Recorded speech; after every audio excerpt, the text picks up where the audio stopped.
Roast Beef Ohno in Tokyo serves a ridiculously good-looking Wagyu beef rice bowl that is topped with a runny egg and various sauces. The restaurant is incredibly popular with long lines and waits, but I had to try it. I also got to dine at a number of other noteworthy Tokyo restaurants while seeing a variety of beautiful but also strange sights.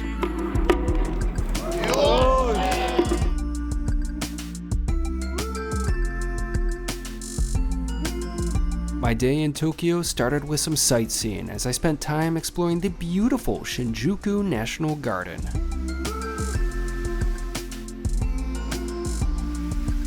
The landscape has a long history and incorporates three distinct styles that include French, English, and Japanese. There are also around 1,500 cherry blossom trees within the garden, but considering that I was there during the winter, it obviously wasn't the best time for cherry blossom viewing. Still, there were some early bloomers, and I nevertheless enjoyed my time walking through the gorgeous landscapes of the Shinjuku National Garden. However, I was getting hungry, so I set out for lunch, but I didn't make the best food decision as my stomach overrode my brain and logic was set aside. I went to BURER YA, a casual counter-service burger restaurant. Burgers, after all, are a staple of my diet, and being in Japan, I haven't been able to address that particular dietary need as often as I would have liked. I ordered the Bacon Royale burger, and it definitely looked good, but the beef patties could have been better. The fries were at least tasty, and I enjoyed my drink of the oolong tea, but overall, that lunch was sort of mediocre, which isn't bad, but finding good food in Japan isn't hard at all. If I would have just spent a little more time searching for a restaurant, I likely would have had a much better lunch. Nevertheless, my hunger was at least alleviated for the moment, and I was back to exploring Tokyo. I headed to the Harajuku area of the city. There were a few things that I wanted to do there, which included hitting up a popular coffee shop, Higuma Doughnuts Coffee Wrights. The business is a mashup of the two popular brands. I got in line, and thankfully the queue moved fairly quickly. In terms of the menu, you've got your standard coffee drinks, but I was more interested in the donut selection. Everything sounded great, especially the donuts with ice cream.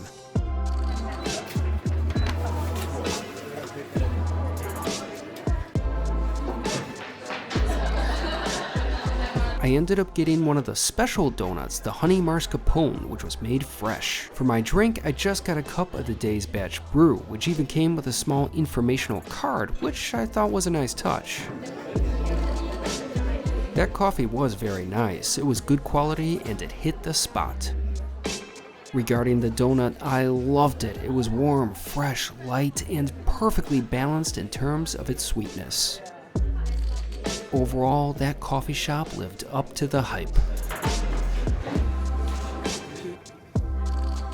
So that was good coffee. I really enjoyed that. It was pretty impressive. That was just a batch brew, but solid coffee nevertheless. But there's no question the best part about that was the donut. And yeah, that was really good. Hot donuts make such a difference. I then headed to Takeshita Street, which is one of the most notable sites in Harajuku. It's a street known for fashion, trendy clothing, and being a sort of kawaii hub. There was definitely some crazy stuff along Takeshita, like mini pig and otter cafes. There were also a lot of food options, including a donut shop called Bontemps, which caught my attention. Now, if I wasn't on a trip, I probably would have saved that spot for another day, considering I just had a donut, but I was on a trip and those donuts sounded interesting. I ended up getting a salted caramel donut that was literally topped with slices of butter. Yeah, no one should follow my example for healthy eating, but that was a good donut. So that was a decent donut. I did think the texture of the caramel was a little off. It was a little too chewy for me, but it was a fine snack nevertheless, even though it probably wasn't the most cholesterol-friendly dish. I mean, I've never seen a donut topped with butter like that. It was very interesting. After my snack, I did some more exploring of Takeshita, where I discovered some of the largest gachapon stores that I've seen in Japan so far.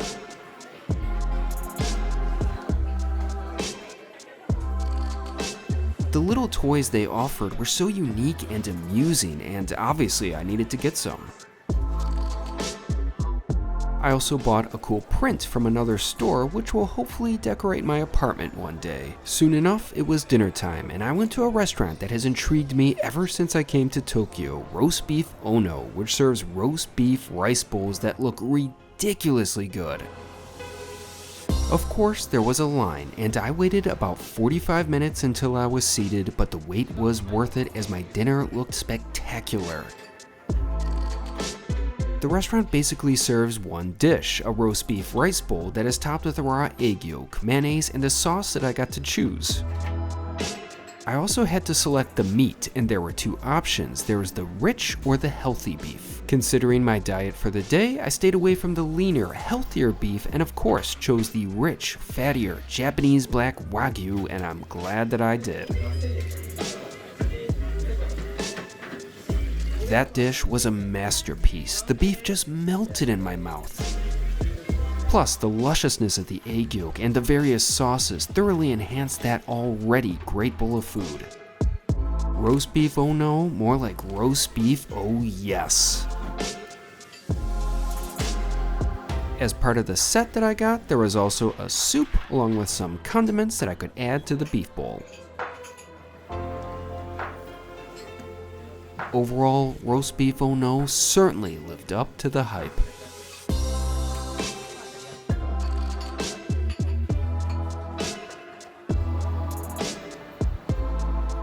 That was ridiculously good. Plus the food actually looked like it did in all those pictures that have been tantalizing me for weeks.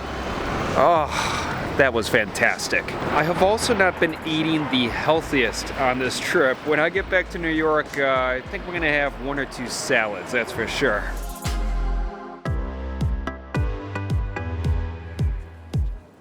It was another beautiful day in Tokyo, and I went to the Ueno area of the city for an early lunch. My plan was to dine at Ramen Kamo to Negi, which is a very popular ramen restaurant specializing in duck noodles. I got to the establishment a bit before 10:30, and there was already a long line.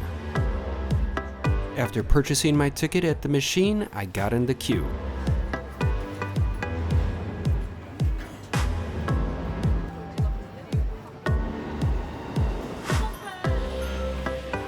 The line moved slowly but surely, and soon enough I was inside, and a delicious looking bowl of ramen along with some other toppings was placed before me.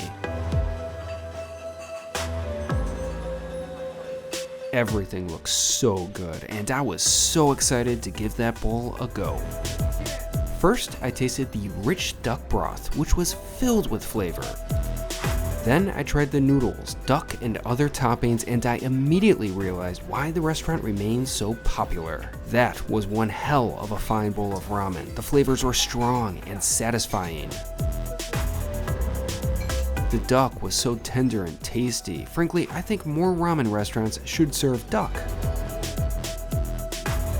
That bowl of ramen was excellent comfort food, and the wait was definitely worth it.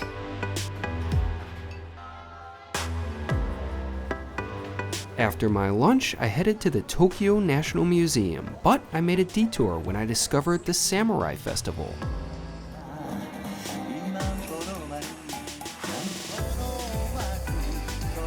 In some respects, I didn't understand what was going on, but the event had food, lots of it. Even though I just had lunch, I couldn't resist having a small snack. I spotted a vendor selling various skewers, with one of them being grilled pork tongue. I don't believe that I've ever had pork tongue before, so I thought that I would give it a try. The tongue was good, but the meat was a bit tough. However, I enjoyed the seasoning, and I always appreciate sampling new things. After finishing, I waited in a very organized line for the trash and recycling bins, and then I went to the Tokyo National Museum.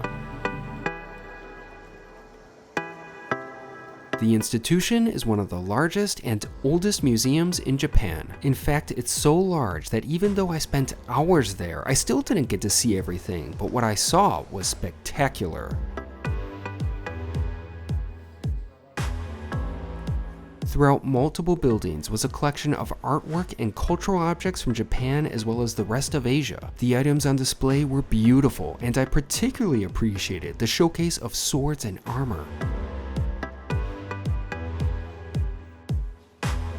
I felt like I learned a lot, and if one is only going to visit a single museum in Tokyo, the National Museum is certainly the one to go to. After spending hours appreciating the treasures on display, I needed a break and a caffeine hit, but finding a coffee shop with available seating was quite the challenge. Since it was the weekend, the area around the museum was packed, and I tried going to multiple cafes before finally finding a Starbucks that had a reasonable line and a few open seats. It's not like it was glitch or bongen coffee, but I could care less at that point because all I wanted was caffeine and a chair. Plus, I also got a very pleasant Sakura chiffon cake, which was a special for cherry blossom season. After getting some much needed rest, I went back to the area where my hotel was, but soon enough it was dinner time. I went to KFC. Yeah, it's not Japanese, but I have no regrets because that was the greatest KFC experience that I've ever had. It was incredible. I purchased what the restaurant calls the Super Saver Pack, which included a ton of food and even some items that can't be found at the American KFCs. The chicken was so fresh and juicy. For KFC, it was perfect.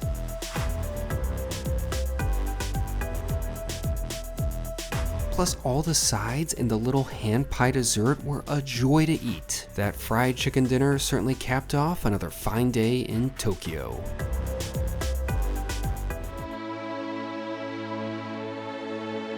It was my final day in Japan. In fact, it was only a half day because I would be flying back to the States in the afternoon. I started the morning in my hotel's lobby, having the complimentary and very carb-heavy breakfast. After fueling up with some food and caffeine, I went to one of the most notable sites in all of Tokyo, Senso-ji Temple.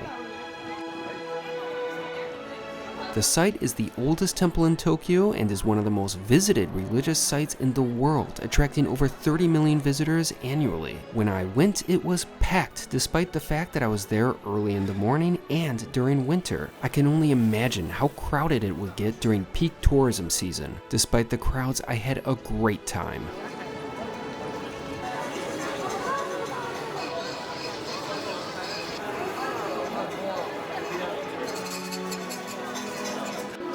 The temple and the grounds were stunning, and I took photo after photo of the magnificent architecture, as well as a strange and amusing performance involving a monkey.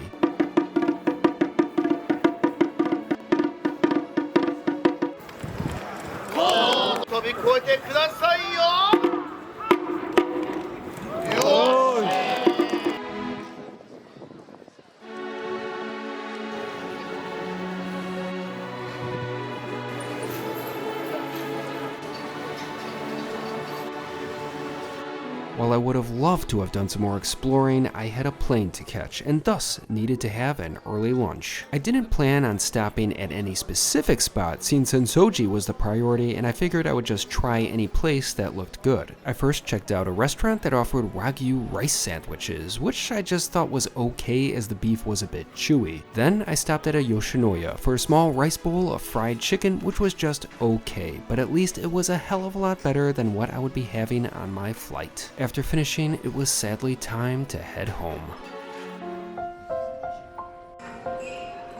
Back at the airport, it's departure day, and a few hours from now, I'll be on a flight back to the States. This trip has been amazing. For the longest time, I've always wanted to come to Japan, and this place delivered. It exceeded my expectations. It was spectacular. The food, the sights, the people I met, the memories I made, everything has just been epic.